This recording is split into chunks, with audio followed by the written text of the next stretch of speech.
कहानी शुरू होती है एक कार रेस से और हमेशा की तरह गानियस नाम का रेसर लीड कर रहा होता है और उस रेस को थियो नाम का एक स्नेल टीवी पे देख रहा होता है।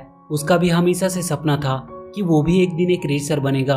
वो गानियस को ही अपना आइडल मानता था। उसे जब भी मौका मिलता वो उसका इंटरव्यू सुनता था।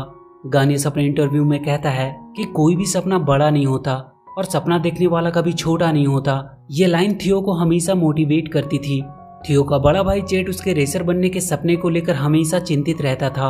वो उसे समझाने की बहुत कोशिश करता था कि वो एक स्नेल है और वो कभी भी एक रेसर नहीं बन सकता, पर उसकी कोई भी बातों का उस पर कोई असर नहीं होता था। वहीं के एक गार्डन में थियो बहुत से स्नेल के साथ रहता था। उन सब का बस एक ही काम था, वहाँ के पौधों से पके हुए टमाटर को इकट्ठा करो और फिर आराम से खाते रहो। पर वहाँ भी थियो उन टमाटर को लुढ़काकर उनसे रेस करने की कोशिश करता था, जिसे देखकर वहाँ के सारे स्नेल उसका बहुत मजाक उड़ाते थे।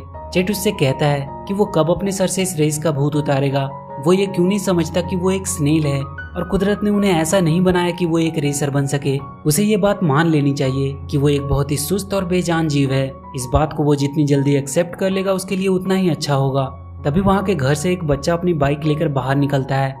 उसे अपने पास जो भी कीड़ा दिखाई देता था वो उसे अपने बाइक से कुचल देता था। सारे स्नेल उसे देखकर अपने सेल में छुप जाते हैं। रात में फिर से थियो गानियस का इंटरव्यू देख रहा होता है, जिसमें वो कह रहा था कि हर रेसर के जीवन में एक वक्त ऐसा आता है जब उसे कुछ सेकंड्स में डिसीजन लेना होता है कि पीछे हटे या आगे बढ़े, एक चांस लेकर सब कुछ दांव पे लगा दे या सेफ खेलते हुए हार को गले लगा ले।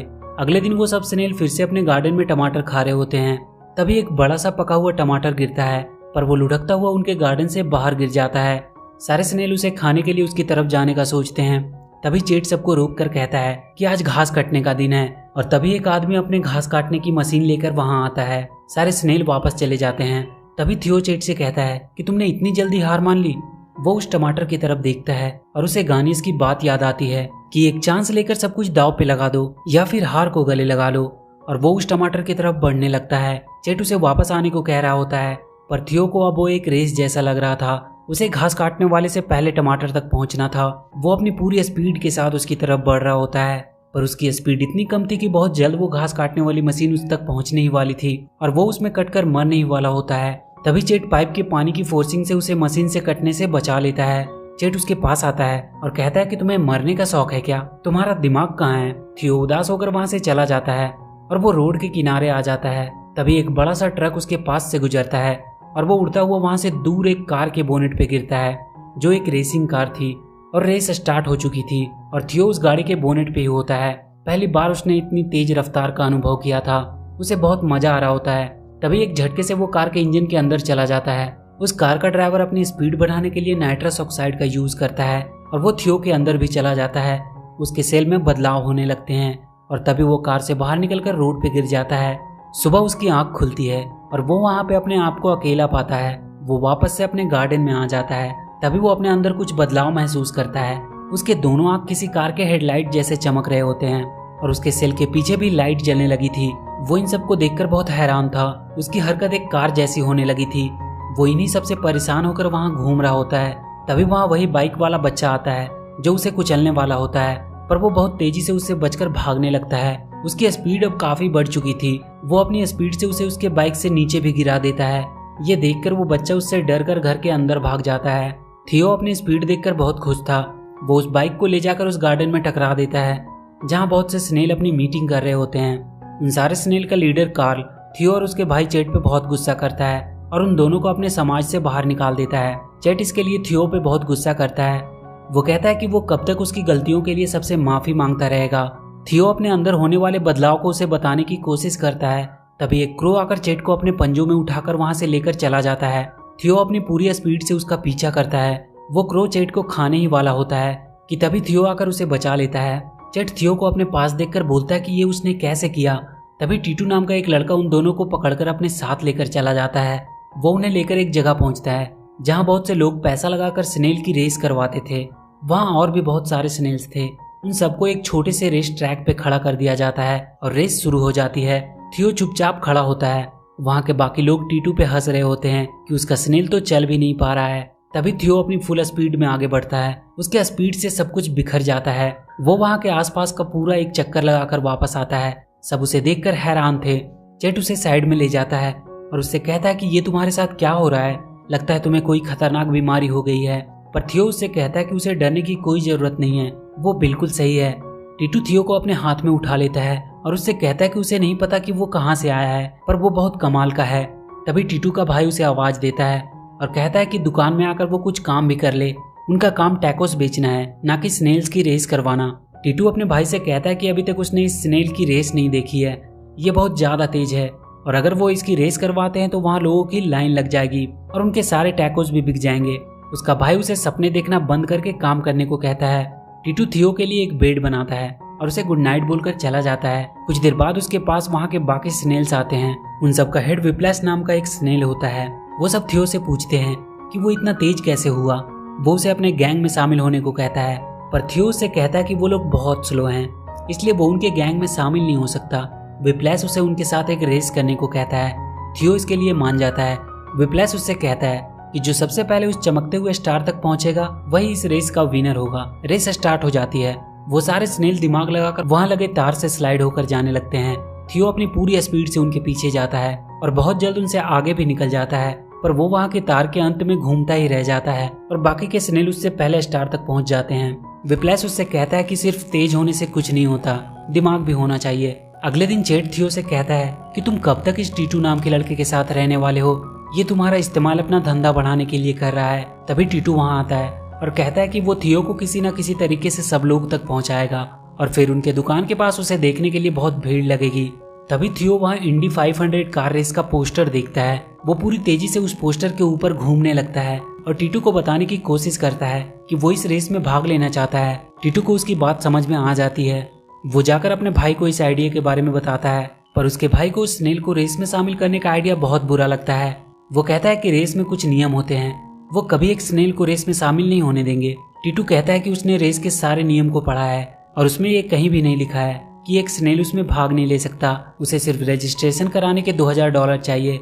ये सुनकर उसका भाई उससे कहता है कि उसने इतनी मेहनत से ये पैसे जमा किए हैं और वो इसे ऐसे ही बर्बाद होने नहीं दे सकता है। टीटू उसे समझाने की कोशिश करता है कि लाखों लोग उस रेस को देखेंगे और उसके वजह से उनका दुकान भी फेमस हो जाएगा, पर उसका भाई उसकी बात नहीं मानता है। टीटू वहाँ के आसपास के दुकान वालों को पैसे देने के लिए मनाने की कोशिश करता है। वो उन्हें एक प्रेजेंटेशन बनाकर बताता है कि कैसे उस स्नेल के रेस में हिस्सा लेने से उनकी दुकान पे बहुत से लोग आने लगेंगे और उनका यह स्टारलाइट प्लाजा एक सुपर मार्केट बन जाएगा। पर उन सबको टीटू का आइडिया पसंद नहीं आता है। चेट भी थियो से कहता है कि चलो अच्छा ही हुआ वो रेस में हिस्सा नहीं ले पाएगा, नहीं तो ऐसा ही बेकार में किसी कार के नीचे आकर मारा जाता। तभी वहाँ विप्लैश अपनी गैंग के साथ आता है और उससे कहता है कि वो किसी भी हालत में थियो को उस रेस में शामिल जरूर करवाएंगे और वो सारे स्नेल वहाँ से जाकर एक बस का टायर पंचर कर देते हैं और उनके प्लाजा के पास लेकर आते हैं। वहाँ थियो उस बस के पैसेंजर को अपनी स्पीड दिखाने लगता है, जो उन सबको बहुत पसंद आती है। वो सब बस के ठीक होने तक उस स्नेल की रेस देखते हैं और उसकी वजह से वहाँ के दुकानों में भी अच्छी बिक्री होती है। टीटू का भाई उससे बहुत खुश था, पर वो अब भी रेस के लिए पैसे देने से मना ही करता है। पर वहाँ के बाकी दुकान के लोग उसे पैसे दे देते हैं और कहते हैं कि उन्हें उस पर पूरा भरोसा है। टीटू उन सबको लेकर रेस में हिस्सा लेने के लिए निकल जाता है। वो अपने भाई का रखा हुआ पैसा भी ले लेता है और उसे सॉरी कह देता है। टीटू रास्ते में थियो का रेसिंग नाम रखने के बारे में सोच रहा होता है। तभी वो सारे स्नेल उसे टर्बो नाम का आइडिया देते हैं और वो सब थियो का नाम टर्बो रख देते हैं। सब थियो को रेस के लिए तैयार करने लगते हैं। अगली सुबह वो सब उस जगह पे पहुंच जाते हैं जहाँ इंडी 500 चैंपियनशिप होने वाली थी। थियो वहाँ रेस ट्रैक पे तेज तरार दौड़ती गाड़ियों को देखकर बहुत ज्यादा एक्साइटेड हो जाता है। टीटू वहाँ के रजिस्ट्रेशन ऑफिस जाता है और कहता है कि उसके पास एक ड्राइवर है जो रेस में हिस्सा लेना चाहता है। वहाँ का इंचार्ज उससे कहता है कि पहले उसे रेसिंग टेस्ट पास करनी होगी, तभी वो रेस में हिस्सा ले सकते हैं। टीटू से कुछ घूस देकर काम कराने की कोशिश करता है, पर वहाँ के आदमी उसे उठाकर ऑफिस से बाहर कर देते हैं। बाहर गानियस से सारे रिपोर्टर्स सवाल कर रहे होते हैं। तभी थियो टीटू को घसीटता हुआ गानियस के पास ले जाता है और वो उसे कुछ आइडिया देता है। टीटू उन सबके सामने थियो के बारे में बताने लगता है कि यही है इस रेस का अगला विनर। सब एक स्नेल को देखकर हंसने लगते हैं। टीटू थियो को ट्रैक पे उतार देता है। थियो अपनी पूरी स्पीड के साथ रेसिंग टेस्ट देने लगता है। वहाँ के सारे लोग उसकी स्पीड को देखकर हैरान थे। उस रेस में थियो की स्पीड 226 किलोमीटर पर आवर थी, जो कि रेस में हिस्सा लेने के लिए काफी थी। थियो की रेसिंग वाली वीडियो इंटरनेट पे वायरल हो जाती है। सब लोग उसके बारे में ही बात कर रहे होते हैं। ये खबर इंडिकार के सीईओ तक भी पहुंचती है। वो एक प्रेस कॉन्फ्रेंस करता है और सबको बताता है कि वो एक स्नेल को रेस में हिस्सा लेने नहीं दे सकता, पर वहाँ के सारे लोग इसके खिलाफ प्रोटेस्ट करने लगते हैं। तभी गानियस भी कहता है कि कोई भी रेसर छोटा या बड़ा नहीं होता, इसलिए उस स्नेल को भी रेस करने का पूरा हक है। इंडी कार के सीईओ को भी उनकी बातें माननी पड़ती है।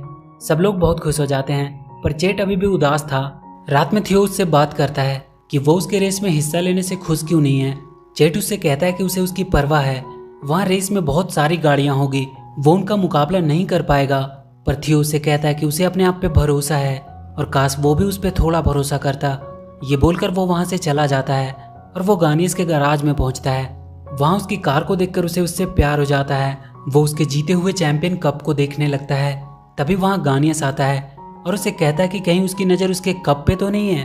वो थियो को अपने हाथ में उठाकर कहता है कि कितना छोटा है वो, इसलिए सब लोग उसे रेस करते हुए देखना चाहते हैं। बहुत सारे लोग इस रेस को देखने के लिए आएंगे, पर हमेशा की तरह जीतना तो उसे ही है। वो थियो से कहता है कि अभी भी मौका है, रेस से वो बाहर निकल जाए, और वो उसे अपने गैराज से बाहर कर देता है। अगले दिन रेस शुरू होने वाली थी। टीटू थियो को गुड लक बोलकर उसके ट्रैक पे रख देता है और रेस शुरू हो जाती है और पहला वार्म अप राउंड शुरू हो जाता है। थियो देखता है बहुत से लोग उसे देख रहे हैं। वो अपनी पूरी स्पीड से आगे बढ़ने लगता है, पर वहाँ इतनी सारी गाड़ियों के आसपास होने से वो बहुत घबरा रहा था। वो कई बार तो कार के नीचे आते आते बचता है। देखते ही देखते 30वां लैप शुरू हो जाता है। थियो अपनी टीम के पास रिफ्रेशमेंट के लिए आता है। विप्लैश और उसकी सारी टीम उसका अच्छे से मेंटेनेंस करते हैं। विप्लैश उससे कहता है कि वो एक कार नहीं है बल्कि एक स्नेल है, इसलिए वो एक स्नेल की तरह रेस करे, ना कि एक कार की तरह। वो फिर से रेस में शामिल हो जाता है और इस बार वो कॉन्फिडेंट लग रहा था। वो अपने आगे की कार्स के नीचे से निकलकर उनसे आगे निकल रहा था। ये देखकर सारे लोग उसका हौसला बढ़ाने लगते हैं। चेट भी उसे देखकर अब खुश हो रहा था। बहुत जल्द थियो की टक्कर गानिस के कार से होने लगती है। दोनों एक दूसरे से आगे निकलने की कोशिश कर रहे होते हैं, पर तभी आगे निकलने के चक्कर में ट्रैक पे पड़े टायर के कुछ टुकड़ों से टकराकर थियो वहाँ की रेलिंग से जाकर टकरा जाता है। उसे बहुत चोट आती है, उसका सेल भी डैमेज हो जाता है। टीटू और उसके लोग उसे रेस से बाहर कर देने को कहते हैं, क्योंकि अगर एक और चोट लगी तो ये बर्दाश्त नहीं कर पाएगा और इसकी जान भी जा सकती है। पर थियो को अब वो सारी गाड़ियाँ एक टमाटर जैसी लगने लगती है और वो अपनी पूरी स्पीड के साथ रेस में आ जाता है और बहुत जल्द वो गानिस के कार के पास पहुंच जाता है। बीच बीच में उसका पावर खत्म हो जा रहा था, पर वो हार नहीं मानता है और वो बहुत जल्द गानिस के कार से भी आगे निकल जाता है।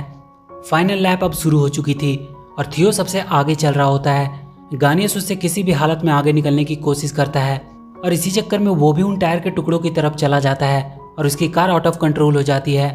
पर वो अपने हाथ से थियो का सेल के ऊपर का हिस्सा निकाल देता है। सारी कार्स वहाँ गानिस के एक्सीडेंट से ट्रैक पे ही रुक जाती है। थियो भी घायल होकर वहीं गिरा था। उसका सेल टूट चुका था। वो अब आगे नहीं बढ़ पा रहा था, पर वो अपने मंजिल के इतने करीब आकर हार नहीं मानना चाहता था। वो अपनी धीमी स्पीड से ही आगे बढ़ने लगता है। उसके हार न मानने वाले हौसले को देखकर वहाँ के सारे लोग उसका हौसला बढ़ाने लगते हैं। गानिस भी अपनी टूटी कार को हाथ से ही खींचकर फिनिशिंग लाइन तक लाने की कोशिश करने लगता है। वो किसी भी हालत में थियो को रोकने की कोशिश करता है, पर थियो सेल के अंदर घुसकर लुढ़कता है और फिनिशिंग लाइन को पार कर जाता है। वो ये रेस जीत चुका था। सारे लोग बहुत खुश हो जाते हैं। थियो को चैंपियन कप दे दी जाती है। टीटू और वहाँ के बाकी सभी दुकान की किस्मत अब बदल चुकी थी, क्योंकि उनका वो प्लाजा अब फेमस हो चुका था। थियो का टूटा हुआ सेल भी अब रिकवर हो चुका था और उसका पावर भी वापस आ चुका था। और इसी के साथ ये मूवी यहीं खत्म हो जाती है। तो वीडियो अगर अच्छी लगी हो तो please do like and share the video and please subscribe to my channel and press that bell icon